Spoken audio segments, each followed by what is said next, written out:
Right, I'm over here at one of the national parks around Sydney at a place that I consider to be quite a significant indigenous site, and for this reason I won't be giving out any locations. Now, first site, when I look inside here, I can see scattered across the floor are lots of middens. Middens are a pile of refuse. In this particular case we're looking at shellfish, lots of shellfish, and that would have been gathered around the banks of these rivers, brought back, possibly thrown on hot coals, or maybe even just cracked open and eaten raw. The best thing I find about this particular one, when I look around the walls, is I can see a fair bit of rock art. In this case we're looking at hand stencils. I can tell you that hand stencils are one of the earliest forms of rock art, dating back thousands of years. The age of this cave here, I can't really say, I'm not an expert, and that's a question I would rather leave to be answered by the elders that live in this area. But what I can do is take you on a bit of a visual journey around here. You're going to love it.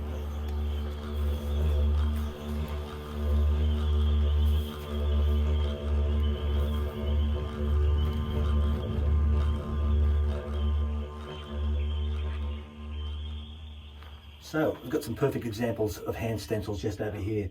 The large one, that would have been an adult close to my size. We've got a smaller handprint just over here, possibly a child. Now, they were formed using ochre.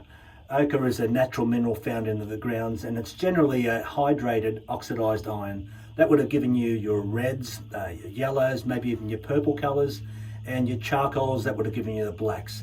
So basically it was just picked up, it was ground down, water added to it, I believe sometimes even animal fat, placed in the mouth, hand up against the wall, and just sprayed up into the wall. So you're really looking at a dye penetrating and absorbing into the sandstone.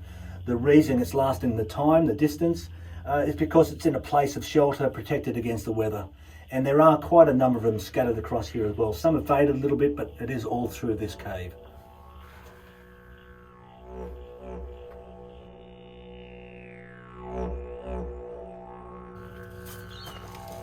Alright, let's see what we've got over here.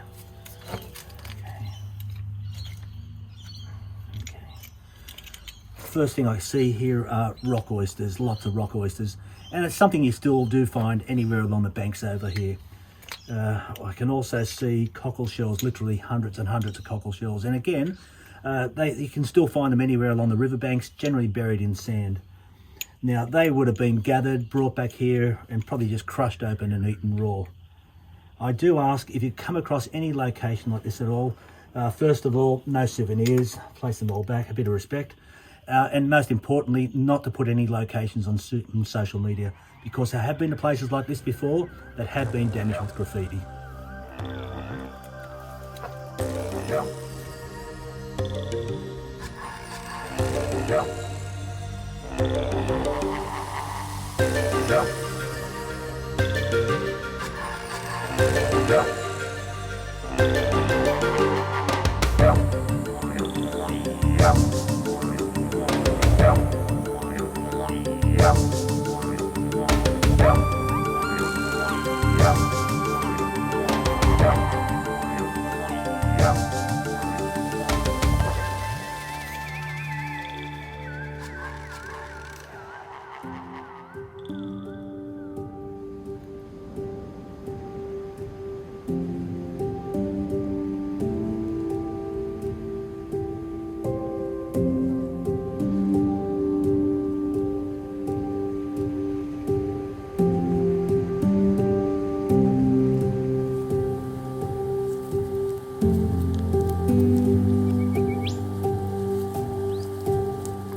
Wow, this is a very spiritual site.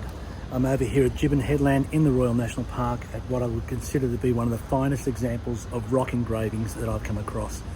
Now, quite often rock engravings like this one here depicted Dreamtime stories. This place here would have been used as a place of telling stories, place of ceremonies, and it also would have defined the borders between different communities. In this case here, we would have been looking at the Dharawal community. So this area here probably dates back thousands of years, and you can understand the importance of us preserving and protecting areas like this one here. My only regret is I didn't learn about this when I was at school.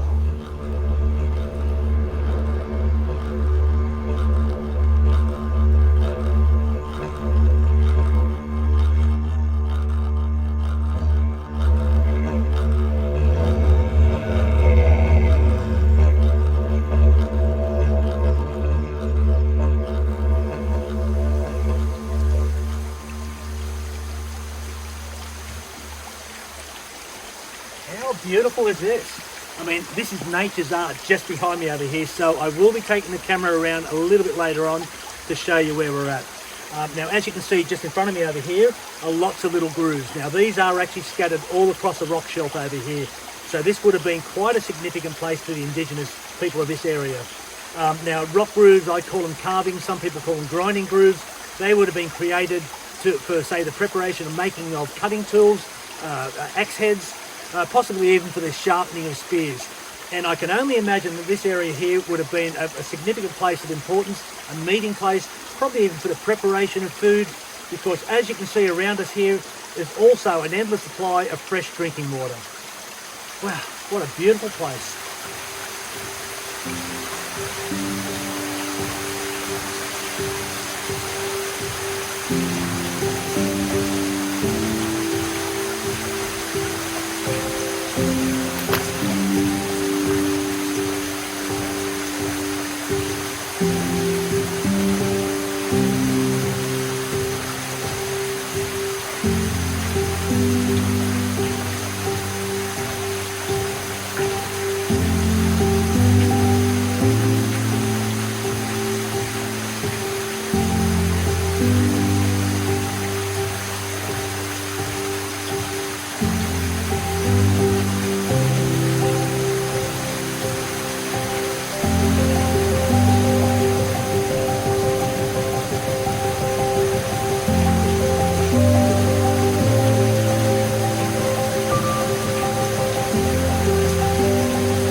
All right, so I'm just over here at another location that has some perfectly preserved hand stencils.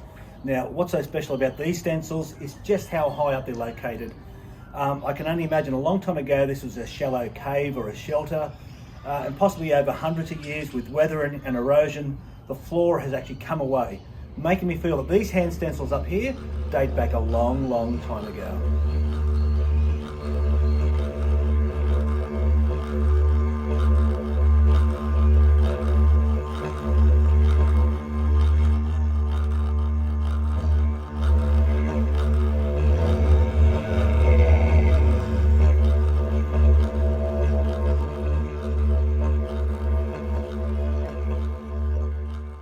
Now, it's important to note that all Aboriginal sites in New South Wales are protected under the National Parks and Wildlife Act, which is really quite simple. You see, what we've got over here is the history of where we live. So it's up to each and every one of us to preserve, protect, and respect.